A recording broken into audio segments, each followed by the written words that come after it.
ഇതിവിടെ എത്ര നാളുകൊണ്ട് കച്ചവടമുണ്ട്? ഇതിപ്പോൾ ഏകദേശം ഒരു വർഷമായി.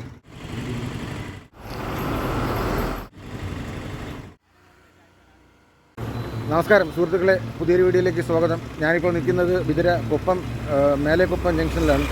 ഇവിടെ ഒരു നാടൻ പച്ചക്കറിയൊക്കെ കൊടുക്കുന്ന ഒരു സുഹൃത്തിനെ നമുക്കിന്ന് പരിചയപ്പെടാം. പുള്ളിയുടെ പേര് രജി എന്നാണ്. അപ്പോൾ പുള്ളിയുടെ പ്രത്യേകത എന്ന് പറയുമ്പോൾ നമ്മളെ വിതുര മേഖലയിലൊക്കെ പച്ചക്കറികൾ അതാത് സ്ഥലങ്ങളിൽ പോയിട്ട് അവിടെ നിന്ന് കളക്ട് ചെയ്ത് നമ്മളിവിടെ കുപ്പത്ത് കൊണ്ടുവന്ന് പച്ചക്കറികൾ കൊടുക്കും. അപ്പോൾ വിഷമൊന്നും അടിക്കാത്ത നല്ല വിഷരഹിതമായിട്ടുള്ള പച്ചക്കറികളാണ് കൊടുക്കുന്നത്. അപ്പോൾ ഇതുവഴിയൊക്കെ പോകുമ്പോൾ നിങ്ങൾക്ക് ആവശ്യമായിട്ടുണ്ടെങ്കിൽ ഇവിടുന്ന് രജിയിൽ പച്ചക്കറികൾ. ഇത് നമ്മുടെ എട്ടാങ്കല്ലാണ്. എട്ടാങ്കല്ല് മേഖലയിൽ ഒരുപാട് വയലിൽ കൃഷി ചെയ്തിട്ടുണ്ട്, വിവിധ തരം പച്ചക്കറികൾ കൃഷി ചെയ്തിട്ടുണ്ട്.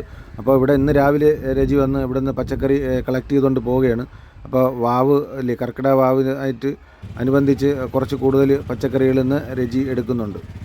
എവിടെ പോയാലും രജി ഇതുപോലെ സൈക്കിളിലാണ് പോകുന്നത്. സൈക്കിളിൽ പോയി ഇത് എടുത്തിട്ടാണ് കൊണ്ടുവന്ന് കൊപ്പത്ത് ജംഗ്ഷനിൽ വെച്ച് ഇത് കൊടുക്കുന്നത്. ഇത് നല്ല അടിപൊളിയായിട്ടുള്ള വള്ളിപ്പയറാണ്. ഇതിവിടെ എത്ര നാളുകൊണ്ട് കച്ചവടമുണ്ട്? ഇതിപ്പോൾ ഏകദേശം ഒരു വർഷമായി. ഒരു വർഷം കൊണ്ടുണ്ട്. അത് ശരി. ഇത് നമ്മുടെ ഇവിടെ വിതുര മേഖലയിലുള്ള തന്നെ പച്ചക്കറികൾ പോയി നീ പോയി കളക്ട് ചെയ്തുകൊണ്ട് വന്ന് കൊടുക്കുന്നതാണ്. അതായത് വിഷമൊന്നും അടിക്കാതെ നല്ല പച്ചക്കറികൾ.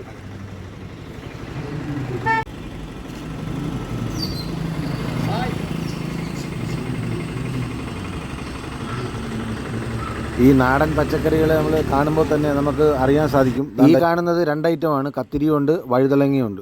ഇത് നാടൻ പാവലാണ്, അധികം മിറ്റാത്ത നല്ല നാടൻ പാവൽ. ഇത് സലാഡ് വെള്ളരിയാണ്. ഇത് ഒരു കേടില്ലാത്തതാണ്. ഇത് കോവയ്ക്കയും നല്ല നാടൻ കോവയ്ക്കലാണ്. നമ്മുടെ വിതുര മേഖലയിലുള്ള ഒരുപാട് പേർക്ക് തന്നെ അറിയില്ല ഇങ്ങനെ ഇവിടെ ഒരു പച്ചക്കറി വിൽക്കുന്ന സ്ഥലമുണ്ടെന്ന് അറിയില്ല. അതുകൊണ്ടാണ് ഞാൻ ഇങ്ങനെ ഒരു വീഡിയോ ചെയ്യുന്നത്. അതുപോലെ തന്നെ രജി ഒരുപാട് സ്ഥലങ്ങളിൽ പോയി ഈ പച്ചക്കറി കളക്ട് ചെയ്തുകൊണ്ട് വന്നാണ് ഇത് കൊടുക്കുന്നത്. അപ്പോൾ അതുകൊണ്ട് നിങ്ങൾ പച്ചക്കറി വാങ്ങിച്ച് രജി ഒന്ന് സപ്പോർട്ട് ചെയ്യുക. അപ്പോൾ ഇതുവഴി നെടുമങ്ങാട് പാലോടൊക്കെ പോകുന്ന സമയത്ത് ഇവിടെ ഇറങ്ങി പച്ചക്കറി വാങ്ങിച്ചാൽ നല്ല വിഷരഹിതമായിട്ടുള്ള പച്ചക്കറി തന്നെ കിട്ടും. അപ്പോൾ വീഡിയോ ഇഷ്ടമായെങ്കിൽ ഈ പേജ് ഒന്ന് ഫോളോ ചെയ്യുക, ലൈക്ക് ചെയ്യുക, കമൻറ്റ് ചെയ്യുക. അടുത്ത നല്ലൊരു വീഡിയോയിൽ നമുക്ക് വീണ്ടും കാണാം. ബൈ.